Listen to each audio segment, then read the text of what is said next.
আপনি কি জানেন যে ভারতে ইতিমধ্যেই টেলিগ্রাম অ্যাপকে সাময়িকভাবে ব্যান বা ব্লক করা হয়েছে? হ্যাঁ, ভারত সরকারের পরীক্ষার্থীদের নিরাপত্তার স্বার্থে এই জরুরি পদক্ষেপ নিয়েছে।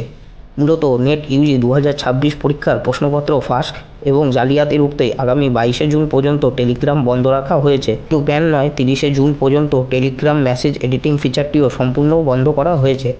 কারণ অপরাধী চক্রগুলো পরীক্ষা শেষ হওয়ার পর পুরনো মেসেজ এডিটিং করে জালিয়াতি করছিল। টেলিগ্রাম এই ব্লকিং অর্ডারকে চ্যালেঞ্জ করে দিল্লি হাইকোর্টে আবেদন জানিয়েছিল। 19শে জুন আদালতে টেলিগ্রাম আবেদন খারিজ করে সরকারের এই সাময়িক পদক্ষেপকে বৈধ ঘোষণা করে। কিন্তু এই রায়ের পর টেলিগ্রাম সিইও পাভেল দুরভ এক্সে সরাসরি কয়েকটি বিস্ফোরক অভিযোগ তোলে। তিনি বলেন, পরীক্ষা শেষ হওয়ার পর যারা ভুয়ো প্রশ্ন ফাঁসে দাবি তুলছিলেন তাদের রুখতে টেলিগ্রাম নিজেই 9টিরও বেশি লিঙ্ক ডিলিট করেছে। দুরভ একে একচেটিয়া আধিপত্যের বাণিজ্যিক যুদ্ধ বলে দাবি করেন।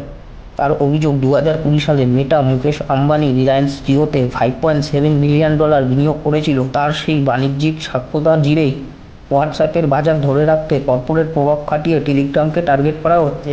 এবং সবচেয়ে মারাত্মক অভিযোগ, রিলায়েন্স নাকি বিজিপি হাইজ্যাকিং বা ইন্টারনেট রাউটিং কারচুপির আশ্রয় নিয়েছে, যার মাধ্যমে ভারতের বাইরে যেমন দুবাইতেও সাধারণ মানুষের টেলিগ্রাম নেটওয়ার্কের ট্রাফিক ইচ্ছাকৃতভাবে ডাউন করা হচ্ছে। তবে রিলায়েন্স জিও এবং দেশের টেক বিশেষজ্ঞরা দুরভের এই বিজিপি হাইজ্যাকিং কর্পোরেট লবিংয়ের দাবিকে সম্পূর্ণ ভিত্তিহীন এবং ফেক নিউজ বলে উড়িয়ে দিয়েছেন।